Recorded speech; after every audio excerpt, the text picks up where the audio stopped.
Know the difference between academic and popular sources, we need to figure out how to determine whether they are credible or not. So you will be looking for popular sources and you need them to be credible.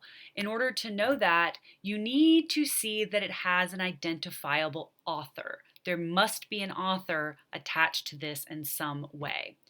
You also can look up the author and find their credentials. So you need to see if they are any kind of an expert in their field or if they have any kind of history of writing things in the past. Also, you can tell if it's published by a source that is trusted and you can find more information about that source. And then here's the really important thing.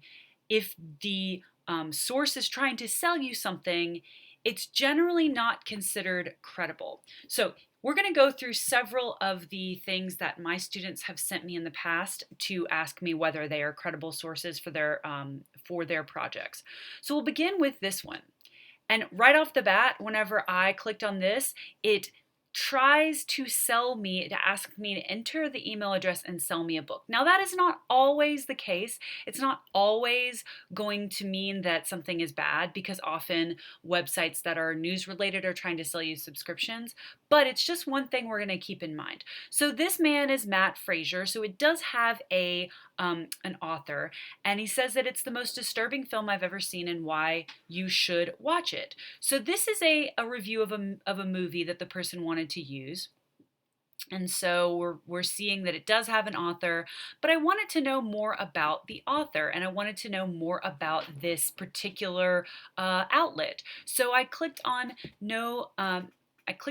the page, and it looks like this is a kind of health and wellness place. And so we have a lot of recipes, we have some information about health, we have a lot of resources like that. We see that there's a blog with fitness, nutrition, and motivation content, but we also see that there's a lot of things that they are selling here.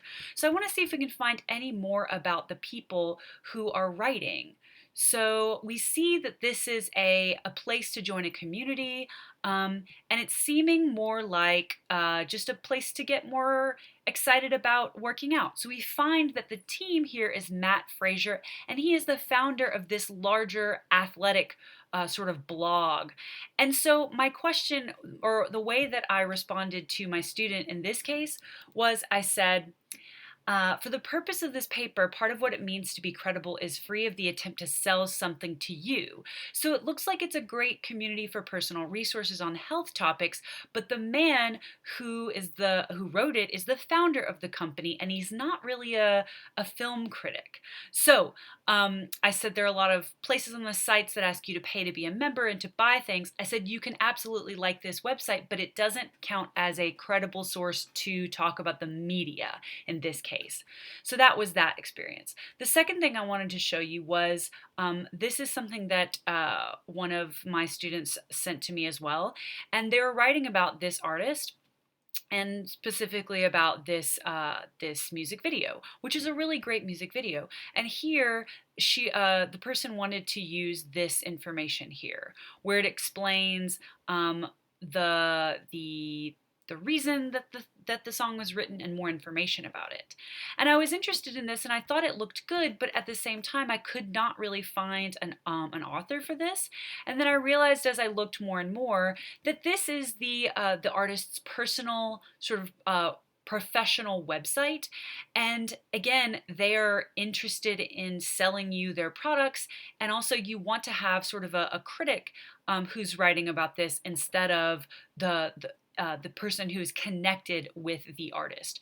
So I said to that student that it looks like it's an offshoot of their official website. It's a good place to cite basic information, but you want to have a listed author, and again, that you can tell is not trying to sell you anything. It makes me worry to accept this as a credible source because I don't see an author listed. I like the analysis, but it's not going to count as the two credible sources.